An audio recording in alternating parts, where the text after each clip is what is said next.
Hey yo geng, balik lagi sama gua ya di Red Hooligan, rumahnya para fans loyal Manchester United guys ya. Kali ini kita akan mengupas tuntas pertandingan preseason ketiga guys ya. Manchester United versus West Ham, pertandingan yang mengukur penampilan Manchester United yang mana adakah perubahan atau improvisasi, ini layak kita bahas. Oke, highlight match ya guys ya. Ini pertandingan yang berlangsung di Stadion MetLife ya, Chicago, USA. Stadion ini berakhir Pertandingan ini berakhir dengan skor 2-1 untuk MU. Persis sesuai tebakan gue di video sebelumnya guys ya, kalau lu belum nonton.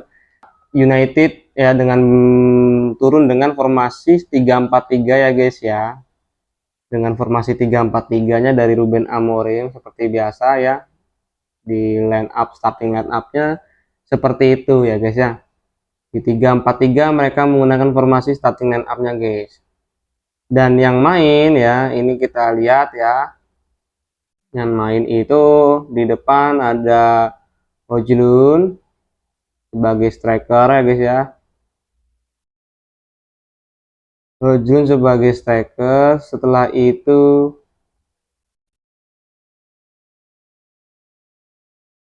itu di belakangnya ada Cunha guys sebelah kiri dan Bruno Fernandes di sebelah kanan ya, dua di belakangnya striker ya guys ya. Setelah itu 4 di belakangnya, Patrick Dorgu di sebelah kiri, Mainu di tengah berdampingan dengan OTM-nya kita guys, Manuel Ugarte guys ya, cukup solid dan cukup bagus guys. Benar-benar ini orang apik banget mainnya guys ya, rapi guys ya. Dia bisa dia bisa tahu nih kau apa, kira-kira daerah mana yang berbahaya nih, yang kosong, daerah kosong mana yang bakal mungkin nanti musuh mengarahkan bola ke sana tuh dia bisa tahu guys. Beberapa kali kalau kalian nonton mungkin ya. Ya kalau aku mau jelasinnya kurang kurang inget guys momen-momennya ya, kalau nggak ngeliat cuplikannya ya guys ya, ulangannya. Tapi kalau kalian nonton, kalian pasti setuju sama gue kalau emang temnya Ugarte guys. Sebelah kanannya ada Ahmad Diallo, sebelah kirinya ada Eden Heaven, di tengah ada Matthijs de Ligt, tiga belakangnya ya guys ya, tengah ada Matthijs de Ligt seperti biasa, kanannya Leny Yoro, dan kipernya Altay Bayindir ya guys ya. Gol pertama yang dicetak oleh El Capitano kita guys ya, Bruno Fernandes ya guys ya, pada menit ke-5 ya guys ya. Dicetak pada menit ke-5 guys, melalui titik penalti ya. Awal mula gol tercipta itu dari crossingannya Bruno Fernandes ke arah dalam, arah kotak penaltinya lawan ya guys ya. Arah arah pertahanannya mereka di kotak penaltinya mereka. Dan kemudian terjadi, dan Areola dengan rambut barunya ya, yang sudah tidak botak lagi guys ya, kelihatan homeless itu, tidak bisa nangkap bolanya dan bolanya ucul guys. Bolanya ucul, alhasil Areola mencoba menarik kembali bola ya yang sudah berada di kaki Eden Heaven, dan alhasil ya foul. Alhasil pelanggaran dan kita dapat penalti guys ya. Dieksekusi dengan baik oleh El Capitano kita, Bruno Fernandes ya. Dan gol 1-0, MU mengungguli West Ham guys ya. Setelah itu pertandingan berlangsung ya lumayan cepat, dapat penalti kita guys ya. Setelah itu pertandingan berlangsung cukup intens ya. Beberapa kali Hojlund juga dari menit-menit pertama tuh Hojlund bisa shooting ya guys ya, dan ya on target walaupun mistar ya guys ya. Jadi melihat kasusnya Hojlund kemarin, dia bisa shooting tuh guys posisinya ya guys ya. Hojlund ini sebetulnya emang dia nggak bisa langsung dikasih bola direct, tapi dia membelakangi lawan guys. Jadi harusnya si Hojlund lebih banyak latihan buat skillnya dia tuh, pergerakan tanpa bolanya gitu, gimana cara dia mencari ruang yang kosong dan dia bisa eh, masuk gitu ya, tanpa membawa bola gitu ya guys ya, supaya temannya yang bisa ngasih umpan-umpan matangnya itu bisa enak gitu guys. Soalnya selama ini kita lihat Hojlund kan dapat bolanya tuh, jadi dia udah posisi belakang lawan guys, terus diumpan nih gitu, sama Bruno atau sama Mainu dan lain-lain ya di bagian tengah gitu. Dia tuh udah dalam posisi kayak kayak bodyguard gitu guys, udah belakangin lawan, terus dia udah siap kuda-kudanya ya, mau baku hantam gitu guys, mau nahan-nahan yang back lawan gitu. Lihat kasusnya dia pas dia bisa nyuting pertama itu guys. Jadi kayaknya si Ojul ini punya potensi, cuman cara pelayanannya teman-temannya itu harusnya diganti gitu guys ya. Jangan kayak selama ini yang dilakukan gitu. Jadi mungkin emang Hojlun lebih bagus ketika dia dikasih umpan-umpan matang dan Hojlun melakukan pergerakan tanpa bola gitu guys. Jangan langsung direct ke Hojlun dan dia ngontrol bola itu udah pasti berantem sih Hojlun kayak biasa kita lihat itu gini ya. Kayak mau gulat gitu guys. Ya setelah itu 20 menit pertama guys ya lumayan cukup bisa memegang bola, kita bisa megang kendali, beberapa kali bisa nyerang ya guys ya, beberapa kali bisa nyerang dari sisinya Dorgu yang paling banyak dan sering dilakukan ya guys dari sisinya Dorgu. Nah terusnya lagi beberapa ada Aiden Heaven peluangnya ya yang sundulannya hampir dan nyaris sekali ya guys ya, persis di pinggir Mister Gawang ya guys. Crossingan yang dari Bruno ya guys ya. Nah, jadi cukup bagus pertandingan pertama ini cukup bagus ya, cukup menarik ditonton ya, dan juga rapih ya guys ya, dan juga rapih gitu guys ya. Ya setelah itu juga Bruno bisa ngegolin di gol kedua ya di menit ke-52 ya kalau nggak salah, dari kesalahan kipernya Areola ya, mengumpan langsung dan Ugarte menyambar dengan sigapnya ya. Setelah itu diumpan lagi ke, kalau nggak salah ke Mainu ya guys ya, waktu dengan Mainu, dan ya akhirnya Bruno bisa megang bola lagi ya. Setelahnya langsung saja disambet dengan Bruno ya, langsung diarahkan ke pojok tiang gawang ya guys ya, dan dia gol 2-0 untuk MU guys. Nah, di MU babak pertama benar-benar rapih mainnya guys ya, so far bagus, apalagi dari segi defense not bad ya, not bad. The Like dan Yoro dan Dorgu bisa kompak ya guys. Beberapa kali di babak pertama tuh kalau kalian lihat guys, setiap kali kita diserang tuh cukup lumayan disiplin ya. Jadi si Ugarte itu ikut turun langsung cepat gitu guys ya. Jadi kita posisi di 5 back ya kalau lagi diserang gitu. Yoro cepet turun juga ya guys ya, cepet turun. Amad Diallo cepet turun juga berada di posisinya gitu guys. Jadi kalau kita lagi diserang tuh kita cuma cukup disiplin dengan posisi 5-4-1 ya guys ya. Kalau sedang fase menunggu, kalau ini kan menurut aku ya guys ya, kalau aku salah boleh banget di komen ya gitu. Kalau kita lagi fase menunggu dan maksudnya musuh masih berada di tengah gitu guys ya, belum di depan final third, itu kita posisinya tuh tiga di 3-5-1 guys ya. Jadi wingbacknya tuh masih di tengah gitu guys ya. Nah kalau musuh tuh udah agak lumayan ke dalam tuh, si Diallo sama si Dorgu langsung cepet balik gitu guys. Si Eden Heaven juga lumayan solid ya guys di pertahanan ya. Terus di tengah ya guys ya, kita beberapa kali ketemu momen ya dimana Bruno Fernandes dan Matis Cunha kelihatan masih belum belum tune in ya guys ya, belum kelihatan nyetel gitu guys. Seperti belum kelihatan nyetel aja gitu. Jarang banget mereka kombinasi berdua, atau mungkin kreativitas dari orang dua tuh masih belum terlalu kelihatan gitu ya guys ya. Lebih banyak Bruno Fernandes megang bola otomatis daripada si Cunha. Kalau kalian nonton pertandingan pasti kalian tahu dah ya, Cunha lebih sedikit megang bola daripada Bruno. Dan pemain yang stand out menurut gue ya itu ada di Manuel Ugarte ya guys ya. Jadi Manuel Ugarte itu setiap kali, beberapa ya, ada 4 kalian ya kalau nggak salah itu, jadi mau ketemu momen pas dari sisi kanannya, dari si Todibo, dan dari sisi kirinya West Ham tuh, kalau atau dari tengah center back tuh kalau mau ngoper ke tengah tuh sering banget Ugarte dapet gitu guys ya. Ugarte tuh sering langsung tes gitu loh, ada langsung halau gitu ya, langsung kasih bola lagi ke Cunha atau ke Bruno Fernandes gitu ya. So far menurut aku kalau menurut aku, versi aku ya, ini Ugarte yang man of the match-nya guys. Jadi dia di mana aja ada gitu ya guys ya. Terus dia sigap berada di posisinya ya, dia bisa nebak bola bakal kemana diarahinnya oleh lawan ya guys ya. Terutama dari sisi belakang lawan itu, kalau mau bangun serangan tuh dia bisa tahu gitu. Beberapa kali umpan-umpan lawan dia bisa halau gitu guys ya, bisa langsung diblok, langsung kita dapat bola lagi gitu ya. Kita bahas dari segi ininya guys, dari segi pemain ya guys ya.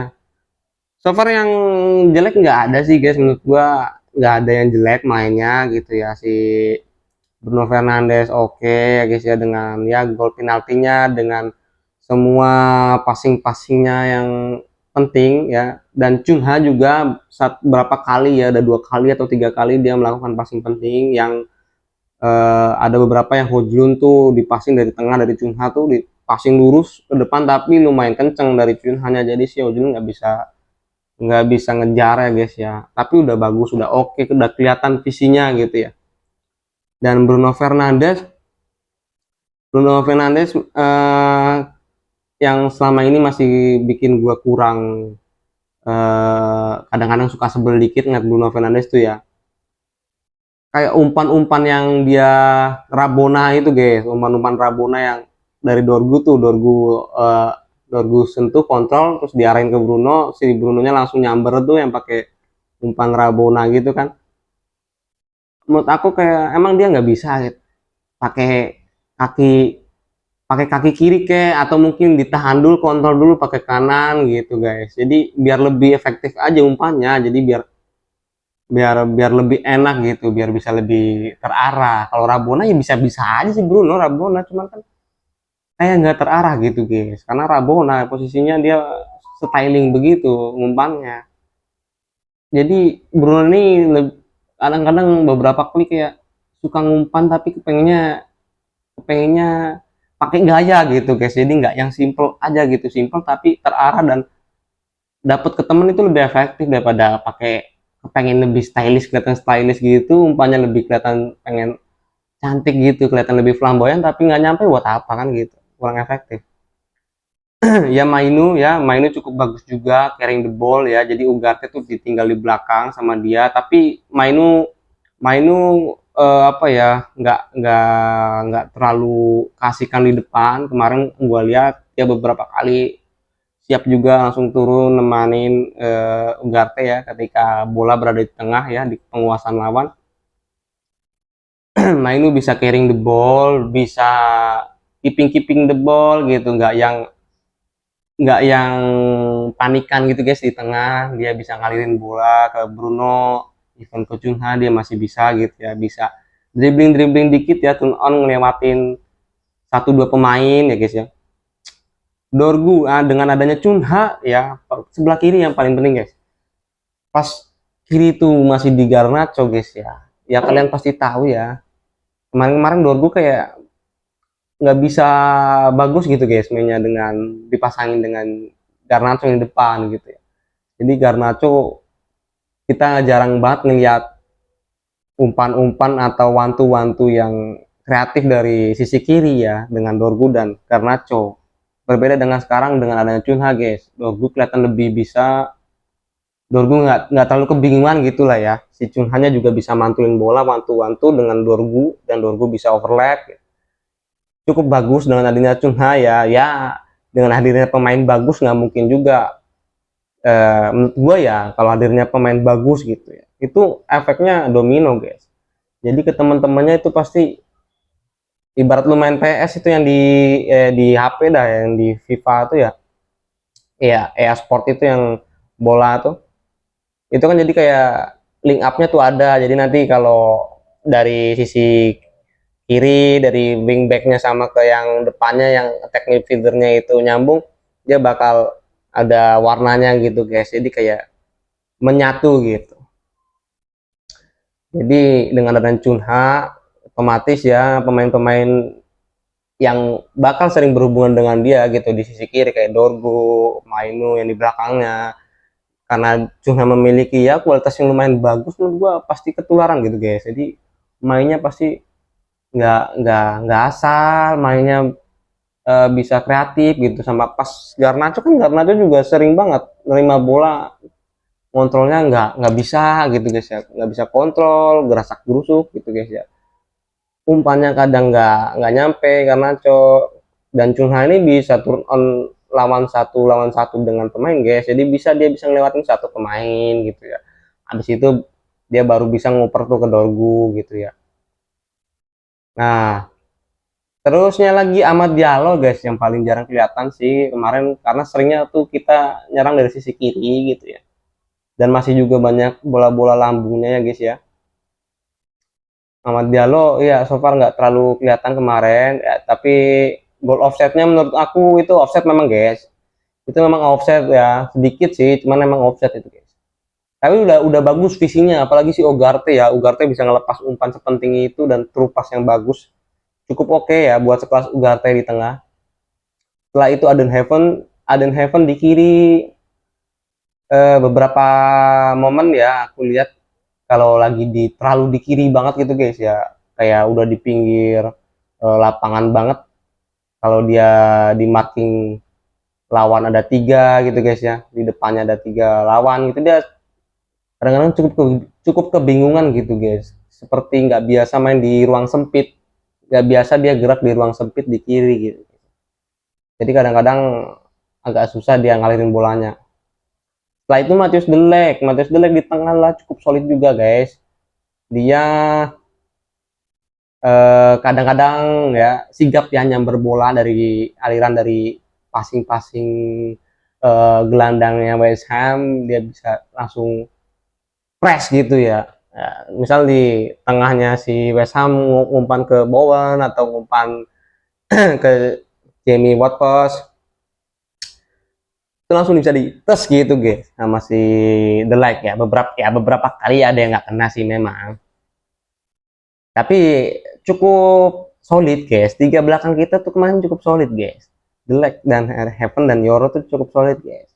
Ya Yoro terlihat fisiknya sekarang cukup membaik ya, dengan Yoro ya, terlihat sekarang lumayan bisa duel dan nggak apa ya, bisa keeping bola lumayan lama di belakang gitu guys ya.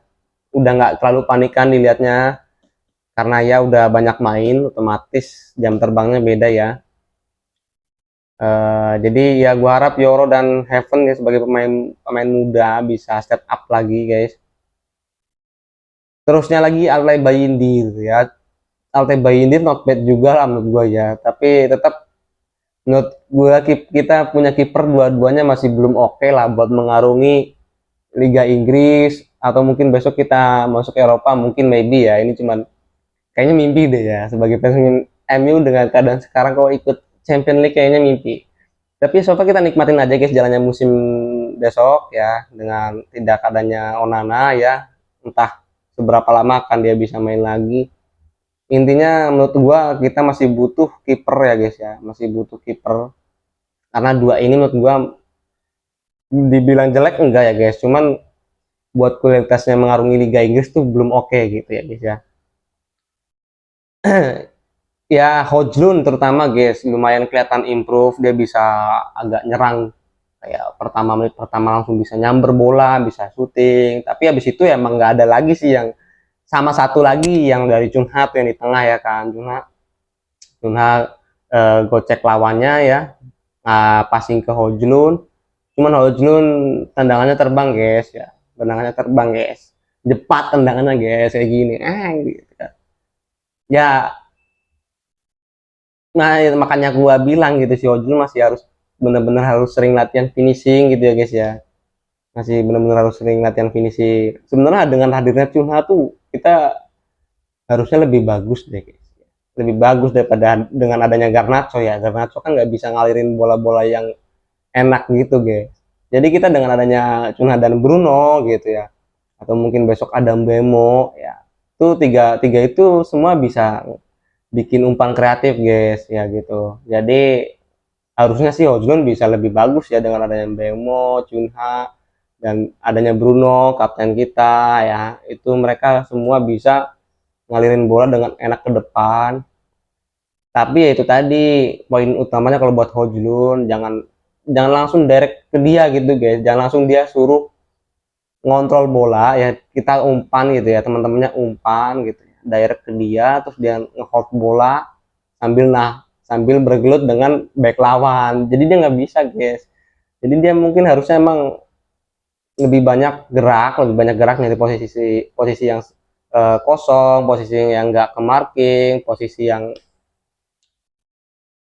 teman-temannya bisa ngalirin bola terupas ke dia ya, ke depan gitu ya, dan dia tinggal nyamber. Soalnya Hojun lumayan kenceng guys larinya ya. Jadi overall menurut gua kemarin dari babak pertama dan babak kedua kita udah nggak sesering babak pertama ngasilin peluang ya guys ya. Jadi lebih sering West Hamnya gitu ya, terbukti awal-awal babak pertama ya, menit-menit awal babak kedua, sorry guys, si Bowen bisa nyetak gol ya guys ya. Tapi nggak jelek juga babak kedua guys ya, masih kalau dibandingin dengan performa babak ke satu masih bagus babak ke satu yang menurut gue ya. Jadi overall tuh nggak ada yang buruk, kelihatan cukup improve daripada match Leeds kontra Leeds kemarin. Tapi yang paling penting satu menurut gua, eh, jadi harus pemain kita tuh benar-benar harus bisa nyetel satu sama lain, nggak cuman harus kayak misalnya di posisi Cunha dan Dorgu, nggak cuman Dorgu nggak cuman harus nyetel sama Cunha, dia juga harus nyetel sama Heaven, dia juga harus nyetel sama Mainu gitu. Jadi link up-nya tuh nyetel semua gitu, benar-benar jadi kesatuan yang nyambung dan nggak bingung gitu guys. Jadi harus kompak lah intinya ya, overall kita harus kompak, itu doang sih menurut gua yang harus bener-bener ditingkatin lagi sama skuadnya Amorim ya, dan Bruno dan kawan-kawan gitu ya. Terus kedisiplinan defender dalam berada di posisinya juga cukup solid, cukup disiplin ya guys ya. Tinggal satu lagi, yang nomor dua, kreativitas di depan ya guys ya. Ketika kita udah di final third, lagi-lagi kemarin sih udah bagus guys, cuma menurut gua harusnya masih bisa lebih ditingkatin lagi ya guys ya. Dan terbukti kemarin kita main bagus ya, beberapa kali bisa nyerang, dan ya harusnya sih nggak 2-1 ya, mungkin bisa 3-1 maybe gitu ya. Tapi overall kita cukup bagus ya, solid. Jadi MOT menurut gua Manuel Ugarte ya guys ya. Jadi thank you buat lo semua, cukup gini aja yang bisa gua sampaikan. Thank you buat lo semua yang udah nonton. Sampai jumpa lagi di video selanjutnya ya. See you for watching, jangan lupa like and subscribe, dan komen, tulis pendapat lo juga ya, karena uh, gua gua mengutarakan yang gua tahu saja ya guys ya. Gua menganalisis yang gua tahu saja, dan mungkin lu punya pendapat berbeda, lu bisa komen ya, nanti kita sharing-sharing di bawah. Thank you for watching, jangan lupa subscribe, like and comment ya. Dibalikin lagi gua ngomong lagi ya guys, sorry ya, karena ini channel baru ya guys ya. Bantu gua dengan subscribe ya, dengan subscribe lo, like lo, share jangan lupa guys, supaya gue bisa lebih semangat lagi bikin konten. See you for watching next in the video, bye bye.